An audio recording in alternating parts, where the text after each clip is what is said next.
passaggio? Neanche morta salgo sulla tua macchina.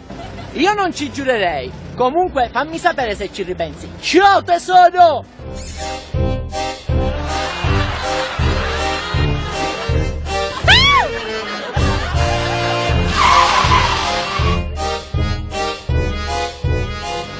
Che fa? Ci hai ripensato? Ma vaffanculo, vatti ad ammazzare!